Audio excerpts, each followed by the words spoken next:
Hello everyone and welcome to my world of economics, Econ Inflect Knowing Everyday Economics.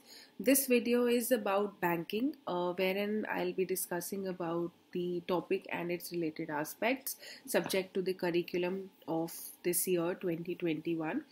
Now, in the previous video, I have already discussed about money and its related concepts and also given a lot of practice questions for you in different categories, whether it is assertion, reasoning, simple MCQs, complex MCQs, etc. So, let's get started with the banking topic now. As per the curriculum, we have banking and money for 6 marks, which covers credit creation by commercial banks and the functions of central banks. Now, for your convenience, I have divided these topics in 3 parts and made 3 separate videos. In this video particularly, I'll be talking of central bank and its functions, and in the coming videos I'll be discussing about the credit creation by commercial banks and also the instruments of credit control by central bank. Now, central bank is basically the Reserve Bank of India. Though we have Central Bank of India also, but वो एक commercial bank है.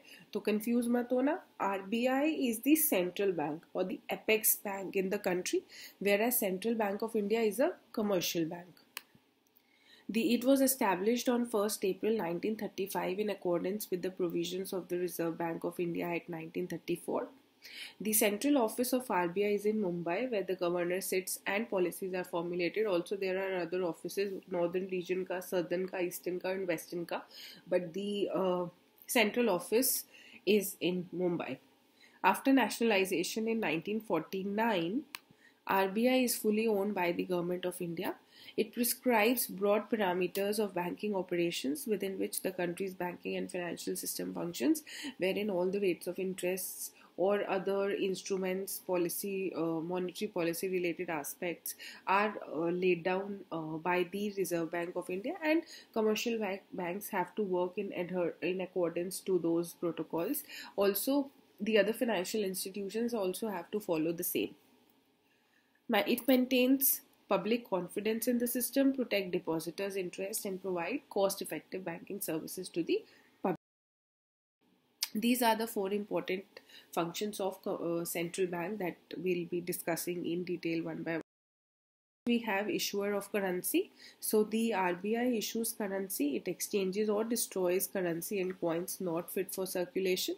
Its basic objective is to give public adequate quantity of supplies of currency notes and coins and in good quality. Another point to note here is that the currency notes are published by Reserve Bank of India, whereas 1 rupee note and all the coins are published by the Government of India.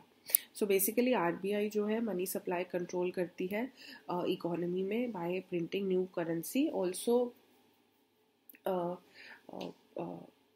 जो economy में inflation या deflation की situation होती है उसको control करने के लिए भी it can use this function. Where in inflation में it reduces the supply of money, and in deflation it increases the supply of money. We have government bank. RBI performs merchant banking function for the central and the state government and also acts as their banker. Merchant banking function का यही मतलब है कि the RBI provides loans or arranges for funds to meet the short-term and long-term financial needs of the central and the state government, and also in case of deficits, the government can resort to deficit financing, where it can ask the RBI to issue new currency to cover up its current year's deficit. Then it also acts as a financial advisor to the. It also acts as a banker's bank. So it is not just a bank to the government, it is also a bank for the other banks existing in the country. RBI जो है वो public से directly deal नहीं करता है, rather it deals directly with the banks. RBI maintains banking accounts of all scheduled banks, all commercial banks and all other banks in the country. It also acts as a supervisor and regulator of the banking. RBI also controls credit in the economy. It implements and monitors the monetary policies. Basically, the monetary policy lays down all the rates of interest, all the instruments of credit control like CRR, SLR, open market operations, etc.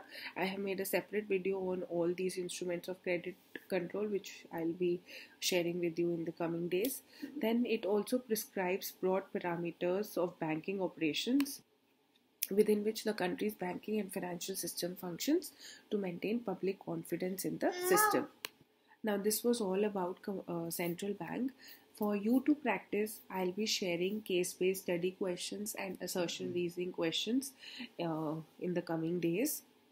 Next, we have commercial banks. It is basically a bank which performs all kinds of banking functions such as accepting deposits, advancing loans, credit creation. So basically, commercial banks deals directly with the public, like ICICI Bank, State Bank of India, Axis Bank, and HDFC Bank.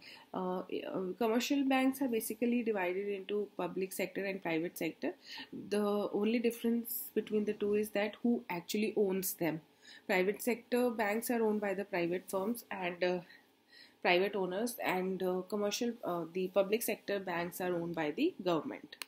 So guys, that's all in this video. If you find this video informative, do hit the like button and also drop your queries in the comment box and subscribe to my channel. Happy learning, guys.